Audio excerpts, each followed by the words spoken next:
أعوذ بالله من الشيطان الرجيم بسم الله الرحمن الرحيم وصلى الله على نبينا محمد وعلى آله وصحبه وسلم تسليما أعوذ بالله أن أكون في نفسي عظيما وعند الله سهيرا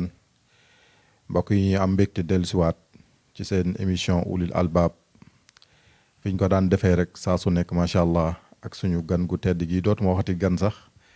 ndax ci kër gi la bokk muy Cheikh Oumar Diagne le professeur Cheikh Oumar Diagne ñi am mbégte dellusiwaat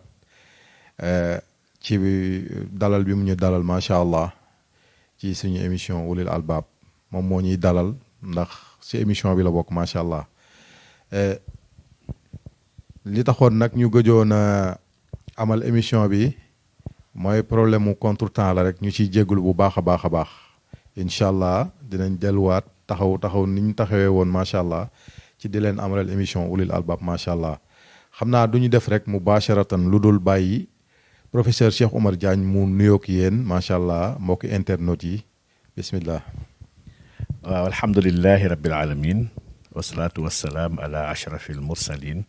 sayyidil awwalina wal axirin wa ala alihi xaqa qadrihi wa miqdaaril azim ñu ngi am mbégte lool dellu siwaat fii nga xam ne comme ni nga ko waxee suñu kër la ñun moom nekk te ñooy gan dañoo bokk ci ulil albab di am mbégte amaat beneen jotaay ak yéen di nuyu ñëpp ñi nga xam ne ñu ngi koy suivre ci biir ak bitim réew di ñaan yàlla dëgëral leen nag ba mu bañati yéex a am ndax émission bu am solo la pour askan wi émission jàngat la ak jàngale émission la bi nga xam ne dafa tumuranke lool si dëkk bi nga xam ne caaxaan ak foo dafa nëqal lépp luy waxtaan wi am njëriñ te am solo ñu waroon def ci penc mi donc ñaanal leen wax dëgg yàlla ñaanal réew bi la ñaanal diine gi la ñaanal dëgg la yàlla na yàlla sàmm leen kattanal leen te yombalal leen ko incha allah bi jaahi nabil Mustafa sallallahu alayhi wa sallam amiin ñu bokk lépp macha allah barakallahu professeur Cheikh Oumar Diagne tey nag ñu fas yéene waxtaanee benn tomb waxtaan muy benn jikko boo xam ne yonent bi sallallahu alayhi wa sallam jàngale na ko muy alxiyaanatu tubaab yi di ko wax trahison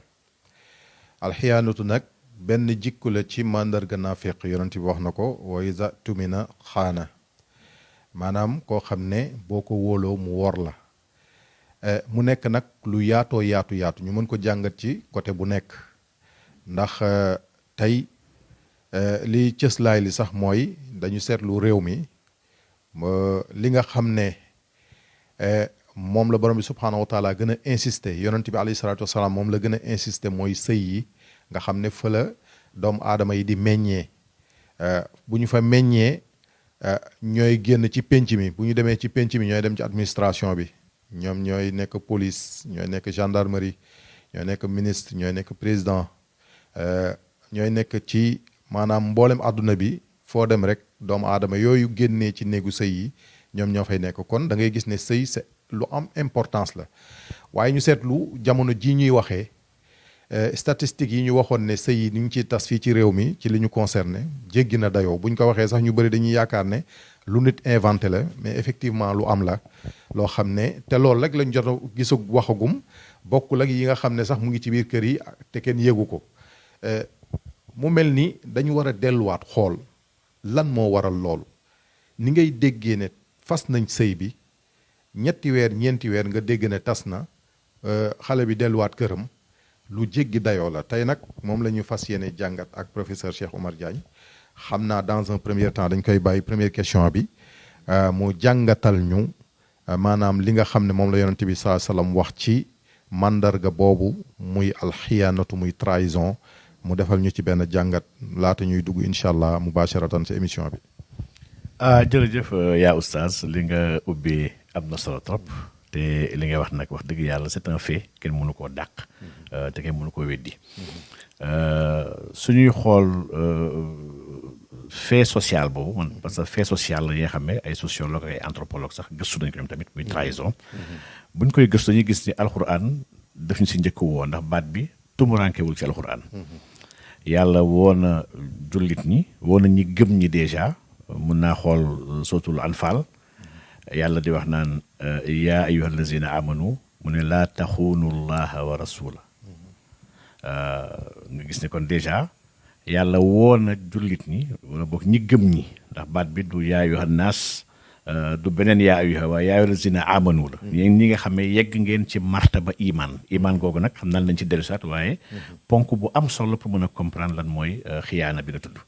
donc mu ne nag laa taxuunu llaha wa rasula bu leen trahir yàlla ak yonente bi teg si ne wala taxuunu wa taxuunu amaanaatikum wa antum taalamun dafa mel ni kon boo leen trahiré ndénkaane ak amaana gi ngeen jot fekk xam ngeen loolu dafa am équivalence su trahir yàlla ak yonentam bi kon déjà yàlla kon méngale na ñaari trahison yooyu wax ni benn la suñu xoolee xadis comme ni nga ko tuddee léegi bi sam waxoon nañu ne ayatul munafiq salaas ñetti aay yi daal ñetti mandarga yi dañuy xamee ki nga xam ne naafiq la mu jiitoo ne isa haddasa kazzaba lu doy waar la isa waada axlafa waaye wa isa atumiina xaana ñi gis ni kon trahison boobu kon comme nekk na dans le corpus coranique ndax alxuraan sax yàlla sax nee na inna allaha la yuhibbul xaayiniin donc yàlla buggul amul ëmbalul mbëggeel traître yi donc dans le corpus coranique comme dans les hadiths kon phénomène bi mu ngi ñëwaat kon phénomène bi ñor na loolu borom bi subhaanahu wa taala buñ ko xoolee nag de manière pratique trahison sama sëriñ mën nañ ko tàmbalee firi wax ni rek mooy kenn ki xam ne dañ ko xaar ci dara wala mu diggaale dara wala ñi déggoo ci dara moom mu wëlbatiku wor ko te fekk jamono bi mu koy def amoon na ci conscience te amoon na lu mu nas ba pare ndax tooñ bokkut ak trahir léegi si nga xam ne tooñ na kenn waaye loolu tooñ la waaye buñ koy dugal ci trahison ci xiyaana googu c'est parce que ca njëlbeen mooy li alxuraan rek wa antum taalamun boobu dafa am solo trop si njëlbeen gi nit ki xam na enjeu bi xam na fi mu war a dem am na lu mu lal moom déjà comme plan ba pare fas yéene na bañ a def li mu digaale kooku il a trahi donc lii nag wax dëgg yàlla bu ñu ko xoolee tey jii ci Sénégal yaa ngi tudd léegi sëy yi waaye man jàpp naa ni dafa laal lépp ndax man balaa maa egg ci biir sëy yi damay wax ni trahison yu gën a rëy mooy li alxuraan rek laa taxuunullaaha wa rasul trahison gënul mag trahir yàlla ak yonentam bi trahir yàlla ak yonent bi mooy yàlla andiñu xamal ñu lu tax mu andiñu am li mu namm si ñun am doxalin bu mu gërëm si ñun am melokaan bu mu tàggat si ñun ñu jël loolu yëpp teg ko na répété def leneen lu uteeg loolu soo baa trahir nañu yàlla subhaanahu wa taala trahir yonent bi sallallahu alayhi wasallam mooy mu tëral ñu ab yoon nañu fii laa bëgg ngeen jaar nii laa bëgg ngeen mel nii laa bëgg ngeen doxalee seen diggante ñu jël loolu yëpp teg ko na le jël lu ñu neex ñun di ko def trahir nañu yonent yàlla Muhammad sallallahu alayhi wasallam te lii nag wax dëgg yàlla dafa not ci biir réew mi trahir yàlla trahir yonent bi sallallahu alayhi wasallam ñan ñoo ko dàq def Sénégal fii ñu dàq trahir yàlla yonent bi xam naa ni chaque fois dafay métti nit ñi nag waaye li leen di wooyee ay sëriñ leen di wooyee sëriñ ndax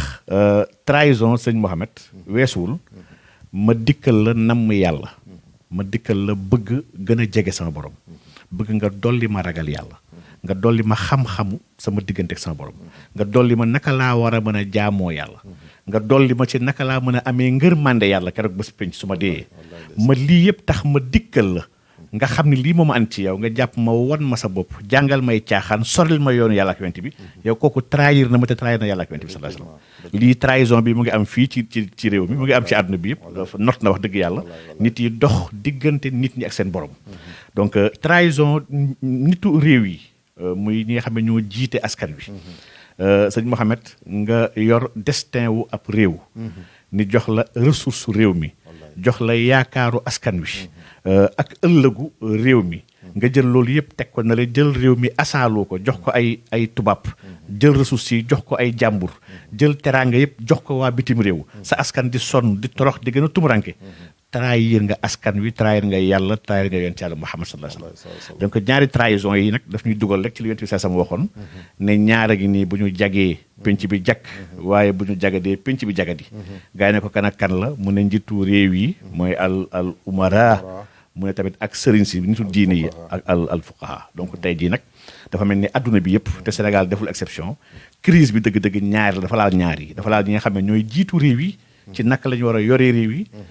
ak ñi nga xam ne ñooy jiitu diine ñoo am xam-xam naka la ñuy jëflanteeg doomu aadama yi ñaar ñi seen feebar moo walangaan ba dugg ci biir famille dugg ci biir société bi dugg ci école yi dugg fu ne te xam naa ne après fa ñëw dugg nag incha allah ci biir famille yi naka la trahison boobu demee donc macha allah barakallahu professeur bu ñu la déggee fi nga tàmbalee ci jikko bi mooy njëkk a wor yàlla ak yonent bi alayhi salaatu wasalaam effectivement loolu dëgg la ndax moom la ñu joxanteel wóllëre moo tax mu ñuy wax ci alquran maa lakum la tuminu billahi rabbikum yuduukum li tuminu bi rabbikum waxat axasa misaxakum in kuntum muminin man yàlla rocciwuma sama loxo yonent bi alayhi salaatu wasalaam tam rocciwul loxoom kon bu amee ko rocci loxoom ñun la ñoo war a seetaat suñu bopp kon ñun ñoo trahir li ñu waxante woon ak suñu borom keroog ba mu ñu ne alastu bi rabbikum ñu ne ko bala shahidna kon effectivement dañuy gis ne trahison bi foofu la njëkkee kon suñu trahiree yàlla nag trahir yonent bi da ngay gis ne leneen lu ñu dugg trahison boobu dana fa am effectivement professeur mu mel ni xaw nga ko junj sànq ñu ngi jëm ci période campagne muy gox-goxaat yi ku nekk jug na nag ne nañ ko jox moo fi gën ñi jotoon yor ne del joxaat leen ma ndax ñun ñoo fi gën waaye ñuy gis ne toujours kàddu yi dafay woroo koo ci gis waxu daawam ak waxu renam dafay wuute te dafa mel ni trahison day dugg foofu ban jàngat nga ñu mën a defal ci loolu. waaw jërëjëf sëñ Mohamed donc yaa ngi laal beneen compartiment bi nga xam ne mooy ñaareel bi si ñaari kilifa yi mu tudd léegi muy ñi nga xam ne ñoo yor réew mi ñoo yor pénc mi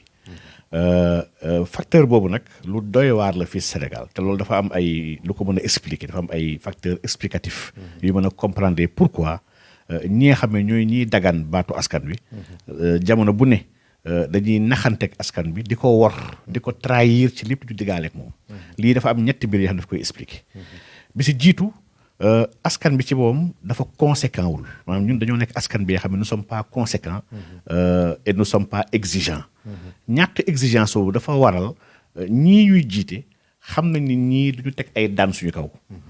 duñ ñu toroxal duñ ñu beddi ndax am na dëkk yoo xam ne soo fa xasee ba trahir benn yoon noo waxuma sax da ngay laajaat waaye doo ñemeeti waxu dëkk bi da ngay daw jéem a génn dëkk bi donc ñun fii nag nous sommes assez tolérants ñàkk indignation ci kanamu yenn tolof-tolof ak tojange yu ñu ci def ba tax ñoom dafa mel ni on les encourage sax passif de manière passive ñu gën a mën a continuer ñu nekkoon di def déjà lii moom benn problème la ñaareel ba kooku tamit ñëw trahir ñu dafa jàpp ni traître lay jëflanteel maanaam dafa mel ni traître la ak traître yu jëflante moom ci biir xelam dafa jàpp ne kii gëmul dara xaalis la gëm ma jox ko 5000 boole kook ay wax yu ma neex xam naa ni wax yi sax faale ko comme 5000 yu res la soxla su ma ko joxee 5000 rek baatam maa ko moom lu ma neex après lay def donc moom dafay jéem a xool nu mu investir ndax xam na ni bu fayee 5000 yooyu bu toogee dina mën a fayeeku lépp lu mu dugaloon ci biir campagne am donc kon rendez-vous ñaari traite la bi nga xam ne kii dafay xaar ñu fay ko kii tamit dafay xaar ñu fal ko mu fayee ko waat li mu joxe woon donc lii lu doy waar li nga xam ne si Sénégal la bokk ñetteelu poñ bi te poñ bi moo gën a dangereux te moo gën a garaaw mooy que dafa ñoo nekk askan léegi bi nga xam ne maa ngi koy wax sànq rek ak sëñ Salif ma koy naan man Sénégal référentiel bi ñu nekk di dundee man laa xamul ban référentiel la ndax bu doon dañoo nekk ci référentiel diine ñi xam ne kat ñun ay jullit lañu jullit islam dafa am ay règles ay principes ak ay valeurs yoo xam ne moom lay jàngale moom lay encourager moom lay doxal kenn du mën a wàcc ci kaw loolu ndax ñi xam ne kat islam lañu waa dëkk bi di dund. Sénégal dund islam moom valeurs yooyu moom ak li ñuy doxal fii Sénégal dafa wute. bu fekkoon suñu ay maam lañu topp ceddo yi nga xam ne balaa islam di ñëw. am na ay valeurs yu am solo ay principes yu am solo yi nga xam ne yu mel ni wax dëgg yu mel ni am ngor yu mel ni bañ gàcce extra yi nga xam ne waroon na tax yenn pratiques yi kon warul mën a am ci réew mi waaye suñu xool tamit suñu askan ni muy comporté woo dañuy gis ni nekkul ci yoonu ceddo yi tamit ñii di woote dañuy dund tubaab bi dañuy toppandoo tubaab bi c'est pas vrai tamit tubaab bi meluñu nu gars yi mel fi Sénégal maanaam ñàkk jom gi nekk ci dëkk bi ñaanaatu gi taxawaalu gi wax lu amul képp ku nekk di jéem a xool nu mu magoo moroom tubaab bi dundeew ñu ni seen biir dëkk donc kon ñun dafa mel dañoo nekk ci benn planète spéciale ci kaw terre bi maanaam ñun lu ñu nekk di dund kenn xamul lan la askan wii nag maanaam fen daf koo yomb léegi far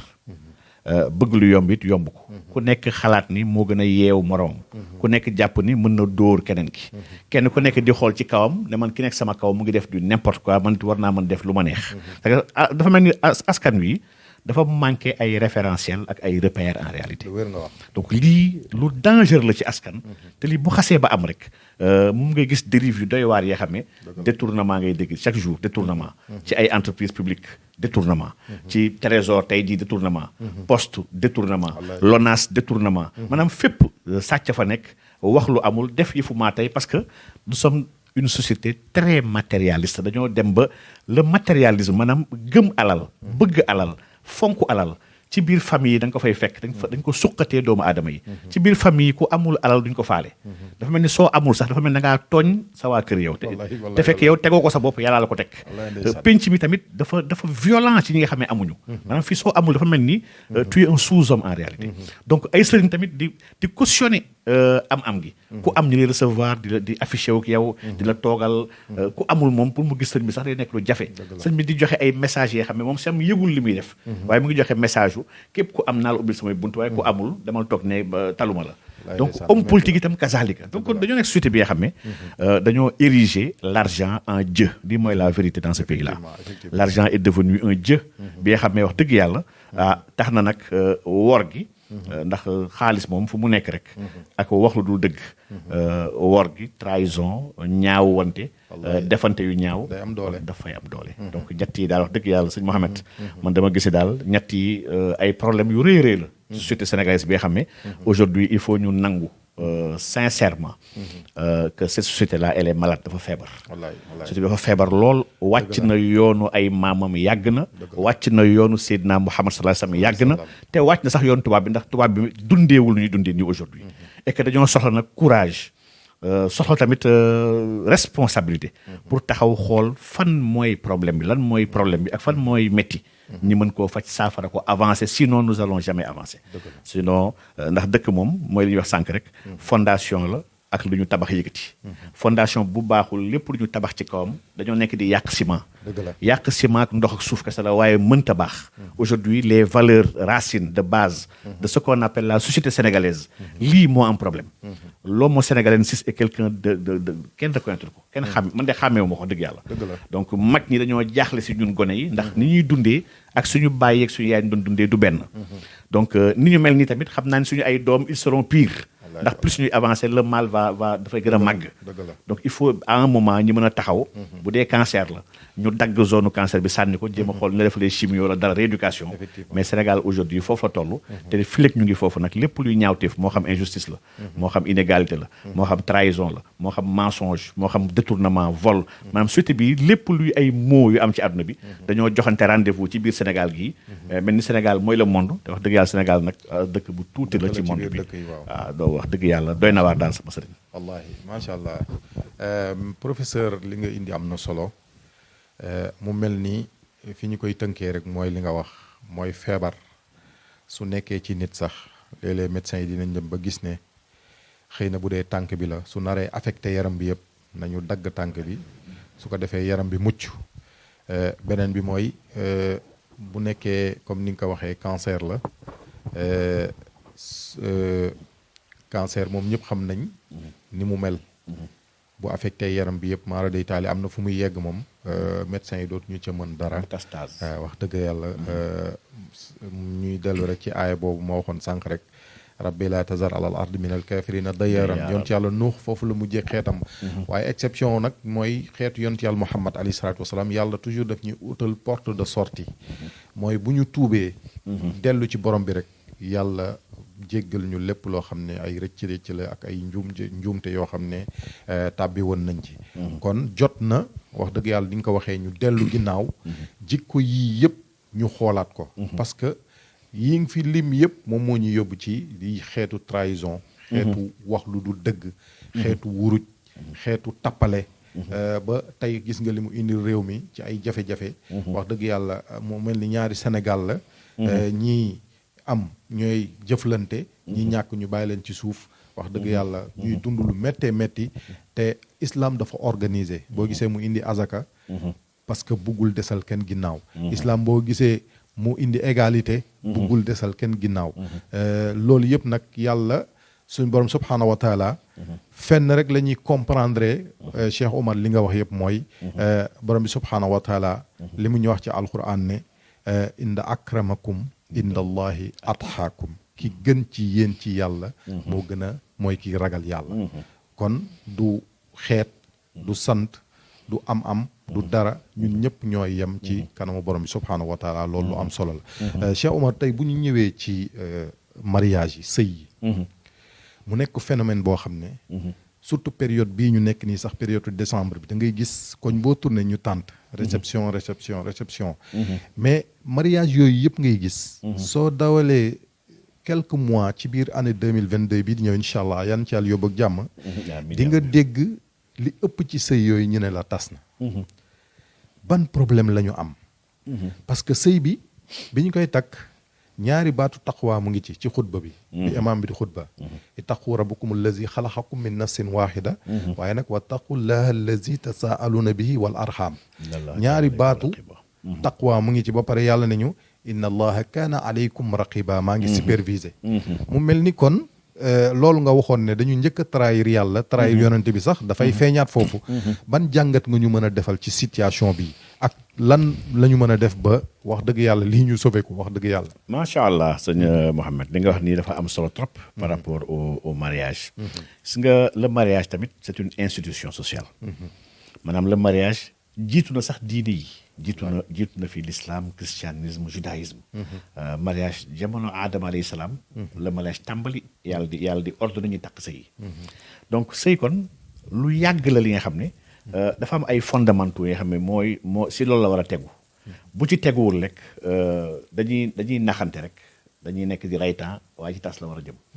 c'est normal nag mu tas parce que lépp li nga xam ne dafa nekk lu contre nature si tas la war a jëm adduna bi dara saxul lu may tëgg maanaam alxaq rek moo sax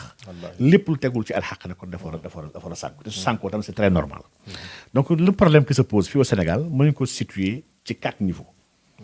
bi si jiitu ce sont les conséquences d'une société très matérialiste bi nga xam ne ñu bëri bëgg nañoo sëy dañ leen a tere sëy ndax mbiru am tax na ñu xañ nit ki sëy kenn ñaan ñi bañ koo may am yooyu nag nga xam ne dañ koo xañaate kooku day mujjee après sëy mais sëyul ak ki mu bëgg dafay sëy par une contrainte sociale maanaam toll naa ci sëy sama morom yëpp a ngi sëy ñëpp a ngi lu tax sëyu ma su ma sëyul sax damay jël ndaare sama groupe bi parce que sama copine yëpp am nañ sëy xam ma sëyaale donc sëy par contrainte sociale munul yàgg lii moom déjà c'est voué à l'échec muy benn ñaar sëy par intérêt maanaam sëy bi nga xam ne nit ki ba muy sëyit bëggul ki muy sëyal mais jàpp na ne kat maa ngi si telle situation bëgg naa ci génn diw mii mën na ma ci taxaw wala diw mën na ma ci yóbbu wala diw mën na ma régler telle chose loolu tamit nit kooku su réglewul loolu wala yóbbuwu la foofu wala am kenn ku la jox lu ëpp loolu sëy boobu tamit tas la jëm li tamit facteur la ci biir tas yi ñetteel gi ñàkk dund dëgg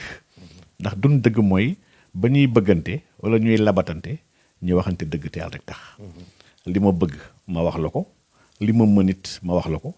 li ma bëggul ma koy wane li ma mënul tam ma koy wane waaye bu dee dañoo nekk ci période boobu ñu nekk noonu kenn ku nekk sol benn masque ku nekk di wane boppam sur son meilleur jour di wane ne je suis parfait kenn ku nekk wane ne amul faay bu ñu demee ba dëkkandoo faay bu génnee tamit loolu tamit facteur de divorce mën na andi tamit day tàqalikoo dafay am trahison day dugg muy ñetteelu mbir ñeenteel ba ñàkk am kilifa bokk na tamit si li xam tamit dafay yàq tamit sëy ndax sëy yu yàgg yi fii ci réew mi dañoo jëloon kilifteefu borom bi subhanahu wa taala di sëy ngir yàlla moo fi nekkoon sëy ngir yàlla sëy jaamu yàlla ndax yàllaa ko dig si alxuraan yàlla su ne ankixu baat bi rek ankixu xam nga lii lamar la donc kon yàlla moom moo digle sëy moom mbiru yàlla la kon suñ koy def dañ koy def du ko yàlla bëggee ak du ko yàlla gërëmee ñu ko war defee pas nim ñu neexee dafa am kilifa gu mag bu ñuy wax Seydi Ahmad Tijani qaddasallahu sirrahu ba muy firi taqwa daf ko firi gu simple bi nga xam ne firi du ko gën a leer ndax ba mu waxee ne mooy imtisaalil awamiri wajtinaabul nawaahi mu ne fi zahiri wal batini min xaysu yarda la min xaysu tarda donc lii moom mooy topp ndigal yi tere bàyyi tere yi ci lu feeñ ak ci lu nëbbu ci ni ko yàlla bëggee pas yow ni nga ko bëggee yow ndax ñun suñu bëgg-bëgg ak bëgg-bëgg yàlla du benn donc kon aujourd'hui ñàkk déglu yàlla ci li nga xam ne moom moo ko santaane naka lañ ko war a defee ci ni mu gërëm looy yàlla lii problème majeur la fi ñàkk am tamit ay kilifa yu mat kilifa yoo xam ne ñoom ñooy coacher ak di superviser sëy wax dëgg yàlla tamit problème majeur la di nga sëñ Mouhamed réew mi ngay gis ay ndaw yi nga xam ne bëgguñu dëkkandoog waajur effectivement dund ak waajur dund ak famille daanoon na dimbali di rectifier ak di nekk ay éléments yoo xam ne ñoom ñooy boolewaat su amee ay jafe-jafe ndax sëy ay xale mënul ñàkk am ay jafe-jafe donc waaye amoon na ay mag yoo xam ne ñoo doon seetlu nekk si ginnaaw di xool suñu gisee ni am na ay froid ñu intervenir wax ak kii wala wax ak kële pour defaraat aujourd'hui xale yi gën a bëri jeunes yi la nouvelle génération muy góor comme jigéen bëggatuñu dëkk seen ay parents déjà dañoo jàpp ni seen vie à deux la ñoom ak seen famille déjà li tamit problème la au-delà de vie à deux boobu aujourd'hui tamit parents yu bëri sëy loolu seen ay doom li tamit c'est la vérité te ni tamit c'est triste de le dire mais kër yu bëri chaque fois dama koy sànni xeer sama xaritu paa yi dama am ay xaritu paa yi sama paa yi ñooy samay xarit nag dama leen paa yi daal dafa mel da ngeen démissionné seen kër yi maire yi ñooy diriger dangay gis ku ñëw ci kër bëgg taq paa bi su wax mu la xaal ba naa si waxtaan ak wax ak soxna si te loolu pourtant xam nga ku soxna si di diriger si kër gi doom bi di gis ni sama yaay kat moo ilif sama papa sama yaay lu mu namm mooy liy am li mu dogal mooy liy am sama papa daa mel ni benn garab bi ñu saxal ci kër gi di taxaw si tànn journal ak di téye kurusam waaw xale boobu bu gisee loolu ci yaayam gis ne yaayam moo ilif papaam xale dafay jàpp ni normalement moo war a ilif jëkkëram ndax ndekki say parents ñooy sa premier référentiel kooku nag bu demee yàlla nattu ko moom jëkkër bu am jom bu am fulla sëy boobu sëñ Mouhamed du mën a yàgg ndax kee lu yaayam di def papaam su ko fas yéenee def jëkkëram wax dëgg yàlla mu ngi naxu pam donc kon dafa am benn kyrielle de problème maanaam ensemble de causes yëpp ay causes yi nga xam ne wax dëgg yàlla tax na aujourd'hui ñun dafa am benn société bi nga xam ne dafa nekk en éclatement et en explosion yemul kes ci biir sëy yi dafa nekk instant yi di fragiliser wu ak di effrité wu lii dafa am yeneen dëkk yu bëri yoo xam ne dëkk saay-saay la ndax tamit te lii mooy point bu gën a essentiel ci loolu le nouvel ordre mondial dafa am gis-gis moom bu mu gis ci sëy te nouvel ordre mondial boobu dafa am dëkk yoo xam ne moom dëbb na ko ba mu mokk ba romb fa actuellement suñu dëkk yi nga xam ne diine mu ngi fi des ba tey moo ko ñor soo demee si dëkk yooyu ay sëy bëreetu fa concubinage moo fa nekk ñëpp lañuy dëkkandoo di dëkkaale parce que ñoo ba jàpp ni sëy ñoom dañ ko war a dépasser loolu aujourd'hui dafa nekk di installé wu suñu réew yi aujourd'hui mu ngi commencé am ay couples yi nga xam ne c'est des couples qui vivent ñoom ñaar te sëyuñu donc pour dire que dafa commencé am mu ngi commencé dëgër et ni mu tàmbalee woon dëkk tubaab bi nii la demee woon ñu commencé après ñëpp divorce yi bëri gaa yi divorce sëy métti na le problème sëy yi la du divorce yi mais kon sëy kon dañoo war a jël suñu temps war ñu gaaw a sëy dañu jël suñu temps les gars yi doon dëkkandoo di dëkkaale am ay doom amaat ay doom man gis naa kenn kuy marié yow te fekk mu ngi amoon 56 ans jabar ji am 53 ans ñoom ñaar ils ont fait 24 ans de vie commune maanaam seen taaw am na 23 ans donc ñu soog a dem sëy nañ léegi na wóor na leen léegi ni ñoom ñaar bëggante nañ te ñoo war a nekk waaw nga xam ni heureusement nag tubaab la heureusement du sénégalais waaye société mondialisation bi ñu wax ci àdduna bi les pratiques les comportements les yëpp dafay nekk di démaler avec les cultures ak les civilisations donc luy am dëkk tubaab bi waruñu jommal suñu gisee mu commencé installer suñu réew yi donc aujourd'hui kon sëy yooyu nag nga xam ne nouvel ordre boobu nga xam ne dafa nekk di faggaagal sëy war na tax ñun ñu gën a bàyyi xel ci delluwaat cosaan delluwaat jàngal nit yi sëy ba pare yombal sëy ndax sëy nag au fond sëñ Mouhamed warul nekk lu compliqué effectivement sëy échange de consentement la diggante ñaar nit ñu bëggante te yàlla rek tax ñu war leen a dimbali may leen te yàlla tax loolu dépassé na ay xeet dépassé na askan dépassé na ay âge dépassé na situation financière dépassé yëpp daf ko dépassé maanaam jaamu yàlla avant tout bu ñu ko duggee si jaamu yàlla normalement problème du am waaye bu ñu ci génnee jaamu yàlla su boobaa xanaa ñu def ci sax nopp ndax ñi amul jaamu ñi ko jàppewul jaamu yàlla mbiru xol lañ ko jàppee mbiru nobante waaye yow jaamu woo yàlla nobante woo sëy boobu nag sëñ moo xam wax dëgg yàlla du mën a du gudd fan walaay wax nga dëgg macha allah jërëjëf professeur loolu jafe-jafe la ci réew mi wax dëgg yàlla ni nga ko waxee liñ ciy risque moom moo ëpp trop sax parce que vivre en concubinage boobu nga wax commencé nañ ko seetlu ci réew mi fii ci Sénégal am na ñoo xam ne ay jullit lañ te noonu la ñuy dundee nga gis ñoo xam ne li tax ba léegi sax waxuñu lu jëm ci takku soxna facilité boobu la ñu am maanaam ka ñu nekkal lépp li jigéen di defal borom këram mu ngi leen koy defal moo tax waxu takk sax duñ ko wax mu mel ni loolu fuite de responsabilité la ni nga ko waxee ci ñaari wayjur yi te yonent bi alayhi salaatu wasalaam li mu jàngale mooy iza ataakum man tardawna diinahu wa xuluqahu fa zawwijuhu bu nit fëggee sa bunt bu indee ñaar yi rek may ko soxna bu indee diine ak jikko bu rafet am na jom may ko sa doom xam ne la ca des ci loxo borom subhaanahu wa taala la nekk ndax wa man xudira alayhi risqahu fal yunfix mimma ataahu llah laa yukallifu llahu nafsan illa ma ataaha kon sëy yàlla moo ko organisé ni nga ko waxee ñu war a delluwaat ci organisation boobu keroog biñ ko jëlee nag bëgg ko organiser suñu bopp la ci jafe-jafe yi yëpp am nga wax tam lu am solo nouvel ordre mondial boobu nga xam ne wax dëgg yàlla ñoom ni ñu mel nga xam ne alku nañ ba pare dañu bëgg àdduna bi yëpp mel noonu muy choc des cultures boobu na ñëpp di doxee ni ñuy doxee na ñëpp di waxee ni ñuy waxee te ñoom alku nañ ba pare loolu yàlla nañ ci yàlla musal wax dëgg yàlla professeur ñu ñëw ba léegi ci logique gu thème bi muy trahison ñu gis fi jëf joo xam ne wax dëgg yàlla même ñi bokk ci camp boobu sax dañ ko ñaawlu am na ci ñenn ñu bokk ci camp boobu dañ ko ñaawlu am na ci ñoo xam ne ci presse bi kenn xamu leen fan lañ féete sax ñaawlu nañ ko maanaam lu Sénégal yëpp ñaawlu la lu àdduna yëpp ñaawlu la te ki ko def wax dëgg yàlla xaaruñu ko woon ci moom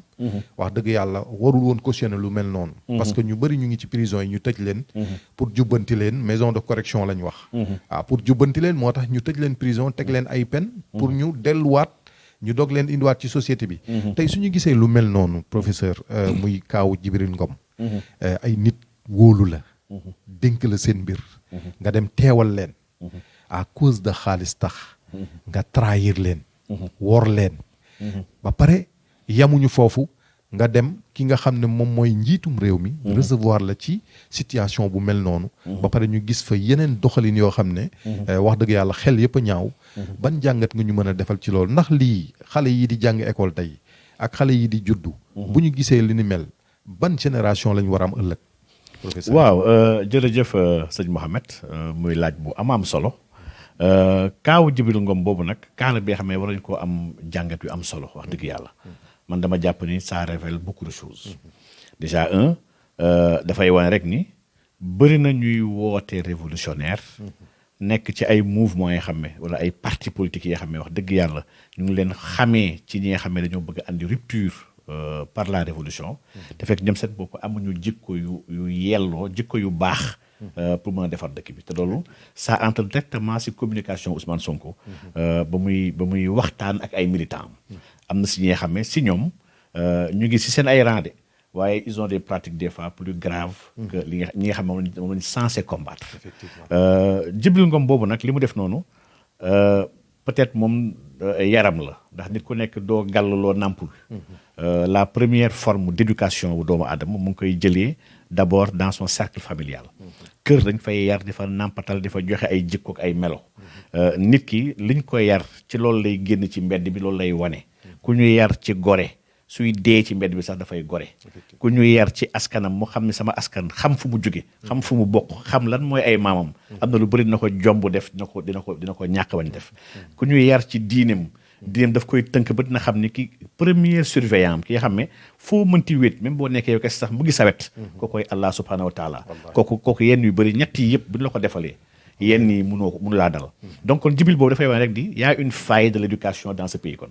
parents yi rôle bu ñu waroon def est-ce que ñu ngi koy def ba tey diine bu ñu war a jàngale ñi nga xam ne ñooy autorités religieuses yi est-ce que ñu ngi joxe diine correctement ñu ngi jàngale valeur yonent bi sallallahu alayhi wasallam ndax man dama gis ay nitu diine yu bëri yoo xam ne man du mu leen sax dégg ñu wax ci diine xam nga Sénégal rek moom ay nitu diine yoo xam ne duñu la wax yàlla nee na duñu la wax yonent bi nee na te nitu diine lañ chaque jour ñu ngi lay wax ay waxi ñàkk solo waxi kasaw ak waxi seeni papa ak seeni maam donc kon yar nit ki ci diine dafa am solo trop ci doomu aadama dina ko tax mu mën a xam son modèle son imam pour jéem a mën a ajuster wu mel ni moom donc kon ñett yi dafa mel ni kon y a une faillite aujourd'hui sur l'éducation à la maison l'éducation religieuse ak l'éducation populaire lii moo andi ay nit yu mel ni Djibril Ngom kon existé li mu def nag moom déjà soxul sax qualifié lu mu def moom c'est le comble de ñaawteef lii c'est abus de confiance la trahison la mën nañu ko qualifier de tous les mots wax dëgg yàlla waaye bu yemoon ci moom rek c'est pas très méchant bu yemoon ci moom dañuy xam ni nit la bi nga xam ne y a une défaillance de sa famille il y a une défaillance dans son cursus et dans son éducation à lui et que donc wax dëgg yàlla bëri na ci ay morom ci réew mi li ñu war a njëkk def xalaat ko mooy comment prévenir de futurs Djibril Ngom dans ce pays te loolu ñun ñii parents yi ku ne def ci am responsabilité imam yi ak oustaz yi tamit da ngeen ci am responsabilité ndax war nañu gën a waajal askan wi pour mën ko éviter yenn porox ndool yi waaye nag le comble de la lâcheté ak la trahison bu ngi egg ba mu demee ba ki nga xam ne kooku yiitu réew mi ndax Macky Sall c'est vrai que du institution man chaque fois damay gis ne ay président institution ormal leen ko Macky Sall du institution la présidence de la République du Sénégal nag institution la ak le palais donc moom bu dee Djibril Ngom dañuy wax ni traître la et c'est vrai traître la Macky Sall mooy traître bu gën a mag Djibril Ngom ndax Macky Sall dafa trahir le Sénégal moom trahir espoir ay Sénégalais trahir la jeunesse sénégalaise trahir l'avenir radieux bu ñu doon xaat Sénégal moom li yëpp la trahir pour ay tubaab Djibril Ngom dafa trahir ay semblable am pour le président Macky Sall Macky a trahi son peuple moom pour le colon donc kon traître la traître en chef bu recevoir un petit traître de son pays déjà lii benn point la mais ñaareel ba c'est un message très fort que Macky Sall est en train de lancer mu ngi wane par cet acte là que képp ku trahir kenn ci opposition bi man dinaa la ubbil samay buntu tu seras le bienvenu chez moi maanaam kon il est en train d'encourager cette trahison là ak cette médiocrité là bi nga xam ne moom en tant que gardien des valeurs nee nañ moom mooy gardien de la constitution moom mooy le premier serviteur de ce pays man gëwuma ay affaire de père de la nation yi gars yi wax yi ay ca tappale la fii y a pas de père dans cette nation là donc mais en tant que premier serviteur de cette nation là moom il a trahi kon li ñu ko dénkoon ne ko suñu ay valeurs suñuy coutume suñu ay dogme ak lépp Macky Sall trahi na tamit loolu war na ne moom loolu faalewu ko ñetteel bi nag te mooy li gën a grave mooy mu recevoir ko ci benn sanctuaire bi nga xam ne bu ñuy woowee la palais de la République bi nga xam ne moom moomu ko papaam moomu ko maamam moomu ko lii mooy symboliser valeur u Sénégal yi ak la puissance du Sénégal donc kon palais bi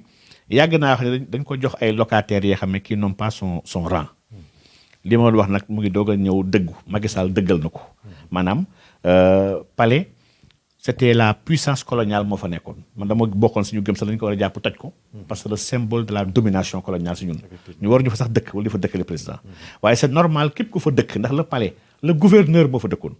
le gouverneur bi nga xam ne qui sert les intérêts de la France dans la colonie moo dëkkoon foofu fii léegi ñu ngi am ay préfets yu nekk foofu ay gouverneurs qui servent la France dans ce pays là on peut s'attendre à toute contre-valeur lépp luy contre-valeur ndax wax dëgg yàlla le gouverneur mosul am suñu ay valeur ñun le gouverneur n'est pas musulman il n'est pas sénégalais il n'a pas des ancêtres ceddo et cetera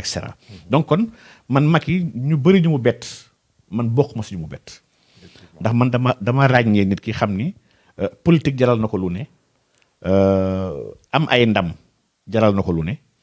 amul valeur Macky du nit bu am valeur amul personnalité ba si parce que ñàngal bokkut ak personnalité maanaam ñàngal ak jéem a nappe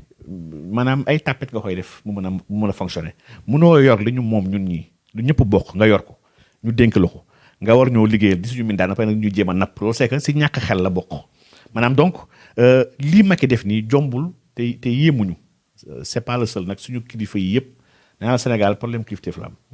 dañoo ñàkk ay kilifa dafay gis fii ngay gis Sénégal ay nit yu ne kilifa lañ ci wàllu dëkk bi maanaam ay homme politique yi wane carrément que seen parole ça vaut rien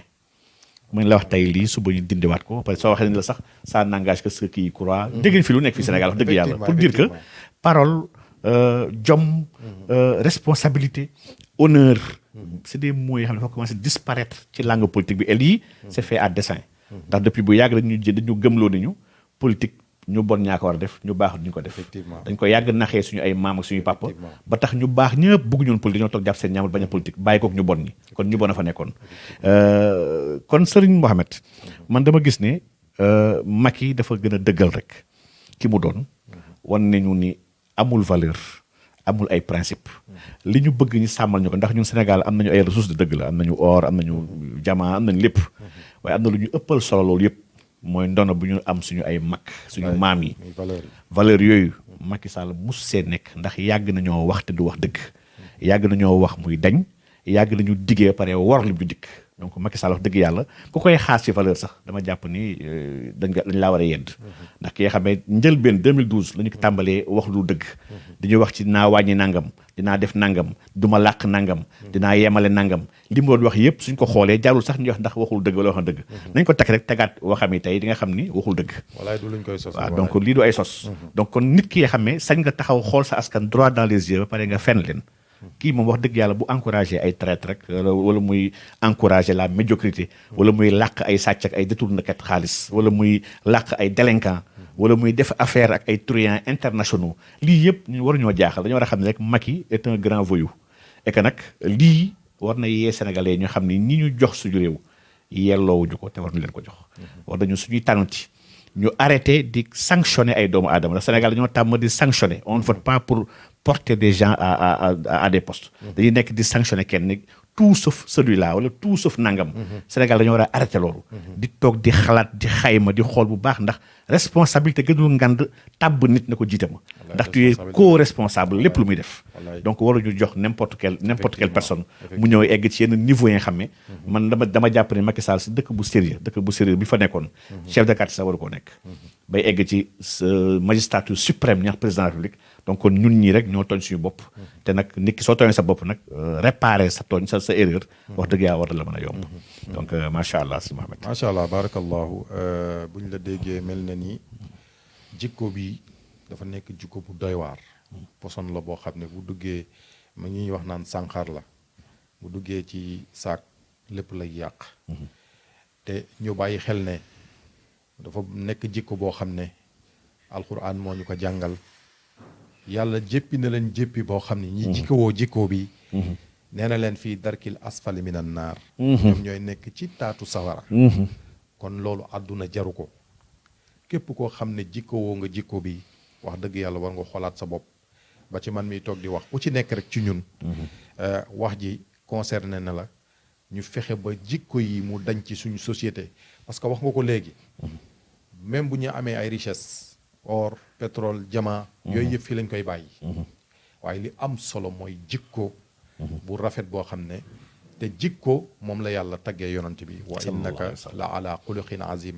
yonent bi yàlla taggeewu ko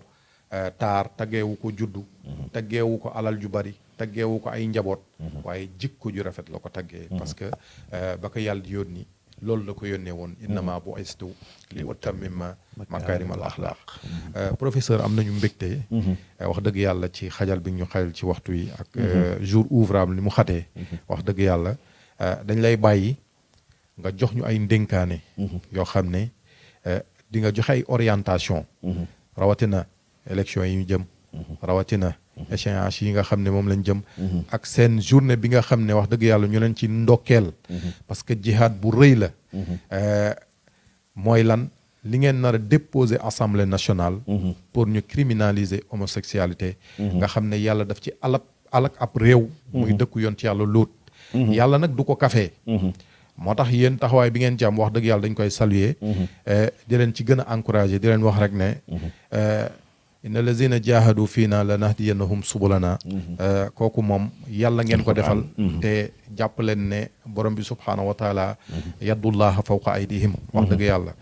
ñu bàyyi la nga joxe ay dénkaane waxaale ñu tamit ay quelques informations ci taxawaay bu rafet boobu ngeen taxaw macha allah. waaw jërëjëf oustaz Mouhamed donc macha allah par rapport ak dénkaane kat li may dénk sama bopp laay dénkaale ñi nga xam ne ñoo ñuy seetaan ci biir réew ci bitim réew. mooy ñu dellu ci yàlla subhaanahu wa taala ci yonent bi sallallahu alayhi wa sallam yàlla jox nañu benn téere bi nga xam ne mooy constitution wu jullit ñi téere boobu mu tudd alquran jox nañu imam bi nga xam ne yàlla nee na moom moo ko yaral boppam moo ko defaral boppam ba pare mu jox ñu ko comme modèle nañu royal leen ma ko donc sëñ Mouhamed man dama jàpp ni lépp luy jafe-jafe ñu am bu ñu delloo ci yàlla ak yonent bi rek war nañ ko mën a résoudre te alxuraan mu ñu jàngal loolu donc dellu ci yàlla ak yonent bi nag man jàpp ma ni dafa tumuranke ci biir réew mi ndax réew mi ay borom xam-xam ñoo ngi fi ay nit yu am xam-xam te maandu ñu ngi fi coow li rek mooy paradigme bu ñu nekk aujourd'hui ci àdduna bi nga xam ne mooy paradigme l'ultralibéralisme maanaam libéralisme bi nga xam ne à outrance bi nga xam ne dafa jàpp ne yàlla amul place ci pénc mi yàlla dañ ko war a confiner dans les sphères privées ci biir kër la yàlla war a yem dama ne paradigme boobu si moo correspondre ak ñun suñu identité ak suñu histoire ak suñu taxawaay donc ñun aujourd'hui il nous faut ñu assumer suñu réalité mooy nous sommes d'abord des musulmans ñun ay jullit lañu jullit nag mooy ki nga xam ne sa kilifa yàlla moo la ilif nag yomb na ci wax ñu bëri koy wax waaye képp ku yàlla iliful si jëf sa kilifteef googu des na kilifteef gu mooy lan mooy yàlla mooy sama kilifa li koy traduire mooy bu ma yàlla waxee waxal damay wax bu ma nee bàyyil damay bàyyi bu ma nee jaaral fii dama fay jaar bu ma nee bul jaar fee du ma fa jaar lii soo ko doxalee soo nee yàllaa ma ilif soo ko waxee dëgg la waaye ki nga xam ne yàllaa ko ilif te lépp lu yàlla bëgg bëgguloo ko lépp lu yàlla bañ yaa ngi ciy dox kooku su waxee yàllaa ko ilif naxul kenn boppam lay nax donc ci biir loolu nag moo tax combat bii nga wax ci homosexualité ñun suñu àqulaay taalaak suñu diggante suñu borom moo tax ñu porté combat bi porté wuñu ko pour leneen waaye yàlla daf ko bañ ŋàññu ko alak ci ay askan yi nga xam ne yu ñu xam mu nettaliñu ko ñu am nag ñun réalité bi nga xam ne dëkk bi réalité wu ngëm la ak ragal yàlla xam nga am na dëkk yi nga xam ne sëñ Mohamed bu ñu fa daganalee góor jigéen sax du yàq dara si dëkk bi ndax dëkk bi ay fondement am du yàlla du yonent bi dëkk yooyu wàccewuñu fa sax benn kaamil par jour dëkk yooyu zikkër yi jolliwul maanaam dëkk yooyu jagleelu ñu ko yàlla waaye dëkk bu ñu jagleel yàlla tudd yàlla gi bëri fa jaamu yàlla gi bëri fa yenn nii suñ ko fa defee explosion lay ànd si dëkk boobu te Sénégal nag ci dëkk yooyu la wax Sénégal du ñu mënti wax Sénégal base am Sénégal dafa saf sàpp ak yàlla donc loolu war nañu koo jéem a sàmm góor jigéen googu nag ak yeneen i combat ndax yeneen combat ngi ñëw ñu yem ci góor jigéen lépp luy chariatu islamiyya ndax à terme dëkk bii il faut dëkk bii ñu mën ko delloo yonent Yàlla Muhammad sallallahu alayhi wasallam ndax mooy kilifaam mooy imaam ñu nekk ci dëkk bi mënuñu defar dëkk bi wala régler dëkk bi bañ a déglu waxi yonent Yàlla Muhammad sallallahu alayhi wasallam bi nga xam ne mooy kilifawu 95% nit yu nekk ci dëkk bi loolu mënul nekk dans tout pays li ñëpp bokk ñu maase si ànd méngoo ci dañ koy jël comme référentiel pour dimbali ñooñu donc 95% de musulmans on peut pas ne pas convoquer le prophète Mohammed sallallahu alayhi wasallam pour régler seen ay problèmes donc kon ñun à terme fa lañ jëm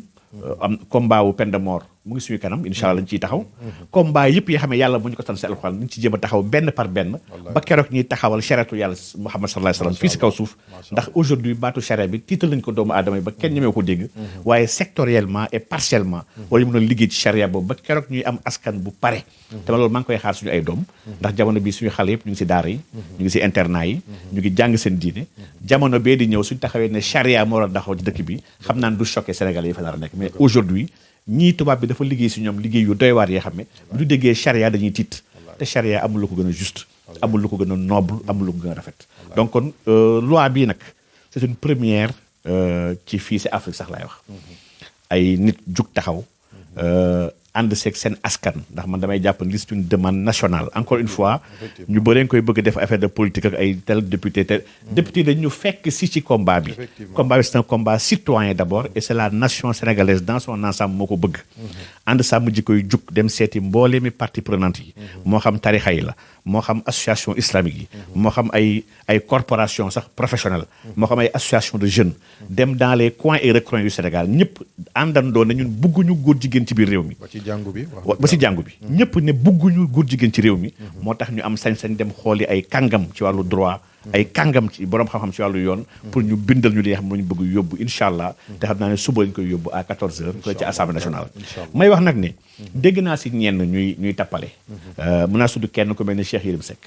nga xam ne wax yi mu ci wax gis naa mu andi problème yu nganda ñu bëri di ci coow di yéeg yàbbi may wax rek ne li mu wax noonu engagé wul kenn pour boppam bu dee Sénégal bu voté loi dañuy wax ni kenn du ko aideeti man damay tontu rek ne ko 1960 ba tey jii ñu ngi aidé Sénégal bougé gul maanaam un pays kenn du ko construire si ay aide loolu mooy première chose secondo mu ngi wax ni waxu liste rouge bu ñu war a dugal Sénégal naam li mu wax nag am na de li mu wax kenn mënu koo dàq à 100% waaye dama ne ñun liste rouge bu ñu yàlla dugal ci bàyyi caay-caay gi moo ñu gën a jaaxal que liste rouge bu ay tubaab war ñoo mën a dugal muy ñaareel mbir ñetteel bi nag mbiru aide moom képp ko xam tuuti si économie Sénégal booy xool l'aide du pays dans le budget li nga xam ne sarax bu ndaw la maanaam loolu amul kon incidence ci économie Sénégal ak ci doxalinu Sénégal may wax rek ni Sénégalais yenn wax yooyu mu leen tiital jàpp ni dañoo nekk di plonger Sénégal dañoo bëgg dugal Sénégal parce que loolu la yenn gars yi di wax ne kat ñii bu leen toppee ñoo bëgg dugal Sénégal ci ay jafe-jafe ay xat-xat ndax àdduna bi dañuy setaan ma ne àdduna bi setaan nañu ay dëkk yu ba dëkk yooyu deewuñu Cuba setaan nañ ko deewul Iran setaan nañ ko deewul ak yeneen dëkk yu bëri xam ne leen embargo te dañoo gën a am jëm fas takku liggéey fas seen ndigg liggéey xam ne dañoo war a jëm ci kanam ma ne ñu am ngërëmal yàlla ba pare takk suñu ndigg yàlla dañu jox barke bi xam ne dina barkeel suñu ay yëngu ba dañu mën a am suñu autonomie bi ñu soxla ndax Sénégal place am kat dañoo gëm ni que Sénégal bu ñu doon wax instant yi la concert des nations bu ñu ko yoroon ni ñu ko war a yoree doxal ko ni ñu ko war a doxalee puissance mondiale yi kenn du lim ñetti puissance du tudd Sénégal ndax Sénégal dafa am baatin bu fi nekk bi nga xam ne baatin boobu rek déjà tax na ñun dañoo am prédisposition pour war a mën a nekk ci kaw a kaw ci àdduna bi à condition ñu fonk liggéey dellu ci yàlla ba pare maandu doxal dëkk bi donc kon ñun wàllu loi góor jigéen yooyu soxla kenn si jéem a xoxotal wala di ñu jéem a xuuxal wala di jéem a nax sénégalais yi lii demande sénégalais yépp la luñ ci góobee gar ko te mënul am benn sanction buy tegu ci kaw Sénégal ndax Sénégal c'est un pays souverain bi nga xam ne wax dëgg yàlla budget xaaru ko ci ay aide ak ay dimbal budget ay impôt ñuy dagg ñun ñii sénégalais yooyu liggéey chaque jour la ak leb gi nga xam ne sénégalais mu ngi koy leb suñu tur ñu koy fay au taux fort kenn dimbaliwuñu ndax kuy leb à des taux de 6% ci àdduna bi kii au contraire sax kii dëkk bu sonn la ndax yeneen dëkk ngi fiy leb à 1%. am na sax dëkk yoo xam ne ñu ngi leb à des taux négatifs parce que dëkk yooyu ay triple A lañu donc kon Sénégal amul privilège ñu koy defal ci àdduna bi au contraire Sénégal dafa am ay teranga yu àdduna bi yëpp soxla donc ñun ku ñu bëggul si suñu ay valeur si suñu diine suñu ay teranga war ñu la koo jox te waroo ci am lii kese mooy wax ji sëñ donc yàlla ñu yàlla defal tawfiix doolu ñu sutura yàlla yokk jàmm ci réew mi yàlla tàppe xol yi boole àndande xol yi ñi xam ne dëkk bi suñu dëkk la buñ ko liggéeyal kenn duñu ko liggéeyal il faut ñu takku nag dëgg liggéey ndax nag wax ji baax na de waaye liggéey mooy avancer le dëkk te dëkk bi dañoo commencé rey je vais dire capacité liggéey maanaam bëgg liggéey dafa am ay waxi caay-caay xam ne si dëkk bi mu ngi jéem a rey loolu ñi gëm loolu si que xaalis kenn ko liggéey ak ay xaalis dañu koy lijjanteeg ay nangam ak nangam yëpp du dëgg ce sont des contre-valeurs ak des anti-valeurs yoo xam ne dañ ko war a dàq te teguwaat saratal mustaqim ba pare nangu jàng ak liggéey kon daal sama message bu mujj daal sëñ Mohamed mooy nañu nangu jàng te nañ nangu liggéey waaw te nañ jubal te dëggal ci di suñ ko boolee yàlla ànd ak ñun incha allah rabbi donc jërëjëf sëñ Mohamed macha allah jërëjëf Cheikh Oumar macha allah li ngay indi am na solo dénkaane yi am na solo ñuy delluwaat rek di feddaliwaat laay bi ñu waxoon wallazina jahadu fiina lanahdiyannahum subulana yàlla moom du dañ ci di accompagner ñi nga xam ne ñoo ngi sóobu ci yoonam wax dëgg yàlla te sàkku wuñ ci lu dul jëmmi borom bi subhaanahu wa taala ni ko Seyna Alioune waxee ne lii jëf yi nga xam ne ñu ngi koy jëfuñu ko lu dul ngir jëmmi borom bi subhaanahu wa taala waaw